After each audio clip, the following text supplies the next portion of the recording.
Pra, Edi Rama sot është i marrë peng nga Belinda Balluku.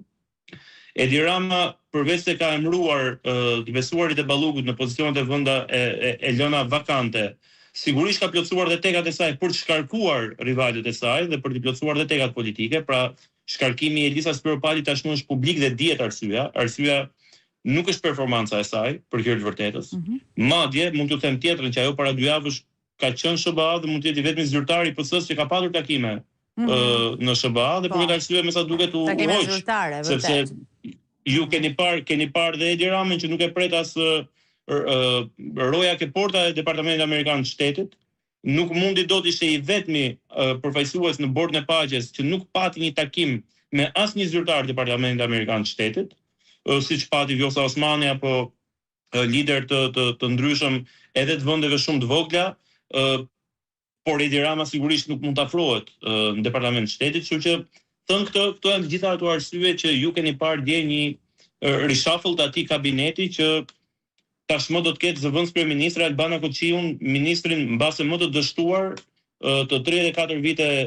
pluralizëm në Shqipëri, ministrin e brendshëm. Nuk mbahet mend për asgjë.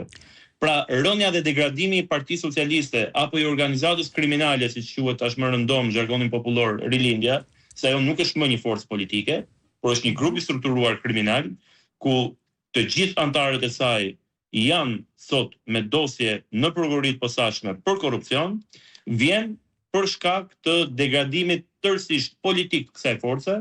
dhe të vrasjes së sistemit karrierës brenda kësaj force, të vrasjes së meritokracisë dhe të ngritjes së një sistemi thellësisht dhe kapilar korruptiv të cilin e mban në këmbë Edi Rama. Burime informale, për të kthyer nga Rama dhe Balluku, flasim dhe për një skenar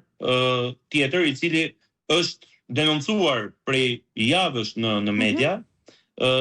Flasim për skenarin e pengmarrjes përmes provave dhe shantazhit të kryeministrit nga i zëvendës kryeministrja, nga Belinda Balluku. Qoftë me llogaritë e tij offshore, qoftë me historikun e tij dhe të rrethit të ngushtë të prodhimit të Bitcoinit, të përdorimit edhe të kaskadave të ndryshme të vendit tonë për të prodhuar Bitcoin, të dhëna që i disponon Balluku për shkak se ka drejtuar Ministrinë e Energjisë. Qoftë me informacione që vijnë mbi të dhëna të ndryshme që kryeministri dhe rrethi i tij i ngushtë familjar disponojnë pasuri të jashtëzakonshme në kriptomonedha. Dhe sigurisht të gjitha këto informacione para se ti kemi ne në rrugë informale dhe në përmes holleve të politikës dhe korridoreve të politikës, i ka patur njeriu më i besuar i Edi Ramës dhe personi që ja ka facilituar në një farë mënyre të gjitha këto afera. Po, dakor. Kështu që thënë këtë, sot ne nuk kemi më një kryeministër, por kemi një individ marrë peng në zyrën e tij që thjesht po blen kohë. Po ta kuptojmë pak tani, se kam disa pyetje këtu. Po e para është ajo që ka të bëjë me këtë skenar që po luhet, pra mbrëmjen e djeshme, ditën e djeshme bëri shkarkimin, po ndërkohë a do të thotë kjo që Rama në një farë mënyre ka pasur efekt ai presioni i ndërkombëtarëve dhe po bën këtë hap dhe pastaj do të hiqet dhe imuniteti Belinda Ballukut, apo ajo çfarë edhe zyrtarët të ndryshëm Partisë Demokratike kanë thënë edhe dje,